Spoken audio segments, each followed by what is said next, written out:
in the Olympics, two athletes who were born male were actually competing against females. Two trans athletes, Iman Khalif of Algeria and Lin Yuting of Taiwan, were competing against female athletes. The question is, does this go against the Olympic rules? Why were these athletes allowed to compete? Well, the IOC, the International Olympic Committee, are the ones that actually make rules about who can compete in these events. They're the ones that set down the edict about what is allowed, who are the competitors, etc.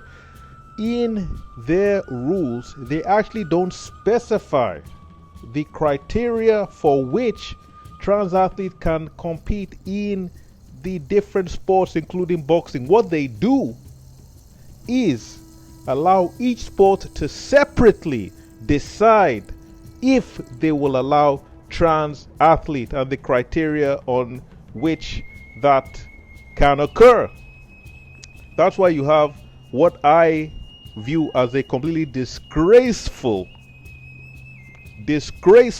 spectacle whereby you get male-born athletes competing with females. Why is that a problem? Well, it's a problem because an athlete who is born male is going to have different musculature, is going to have greater bone density, is going to have greater strength when they're fighting against a female. And any boxing aficionado knows that in boxing, you can, even inadvertently or in some cases intentionally, unalive somebody.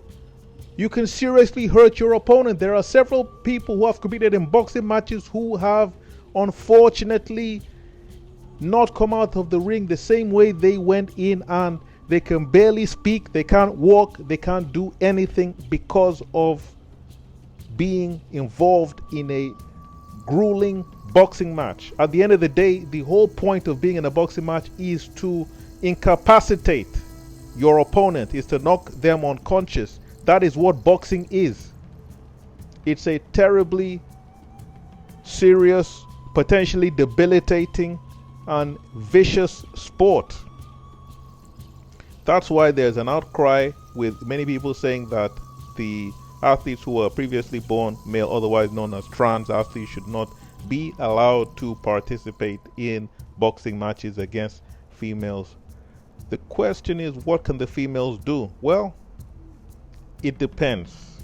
It depends. Unfortunately, France is not exactly America. So if the female athletes that competed wanted to sue, it may be more difficult. I'm not particularly well versed with the French legal system. I know that in America, that's the kind of thing you could definitely sue for, especially if the females did not know that the people that they were supposed to compete against were male. Even if they did know, but there was serious injury that ensued, there is definitely an argument that could be made against the Olympic Committee, assuming this took place, for example, in America. There's an argument that could be made that the committee was aware of the risks and put the personnel who were involved in that competition at risk and breached their duty of care in a negligent fashion.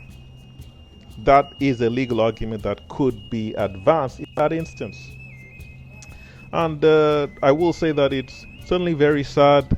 Sports are segregated for a reason. Males and females have different advantages and different disadvantages based on gender. So the incident is something that is definitely causing an uproar, and it's easy to see why. Make sure to like, comment, and subscribe.